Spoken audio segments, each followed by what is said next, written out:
may abala sa bahay, malaki kasi siya. Ang laki niya is 89 inches by 44 inches. Ay makasama ko. Yan. Dami kong kasama mag-ano, yan. Habang hinakit dito yung solar panel, nabili ko ito ng nasa 6,700 plus. What?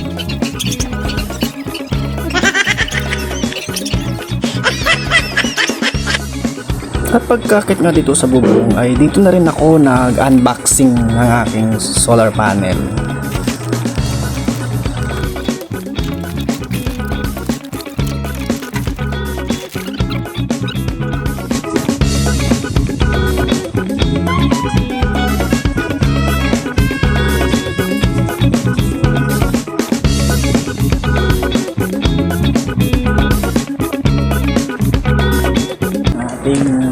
MC4, bali ito nga tinatawag na MC4. Ito naman yung kanyang PB cable, so bago lang din ako kaya disclaimer lang.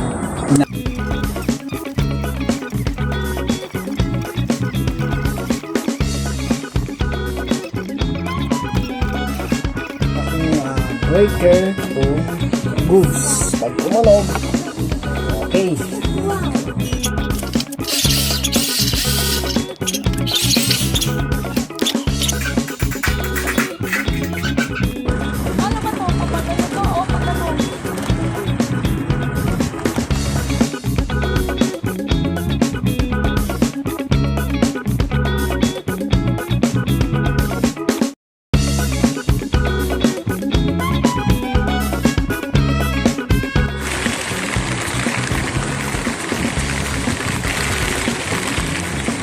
Basa na ako.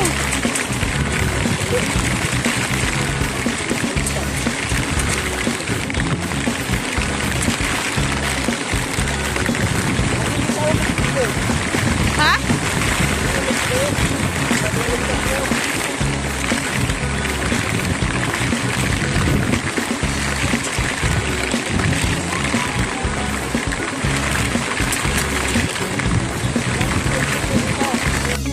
Testing ko lang mag-wiring eto kung gagana siya direct dun sa solar. Ayan.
Kapitan natin tong multi-function meter, tapos ito yung natin switch, tapos ito yung mga switch nya.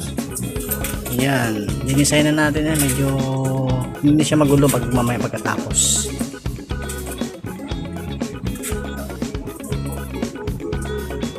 Successful guys. Ayan, napag-anak ko na. Mayroong 0 watts. Ayan.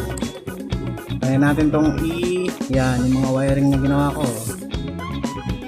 Tapos yan, yung saksakan niya na kumonekta dito para makita natin yung konsumo.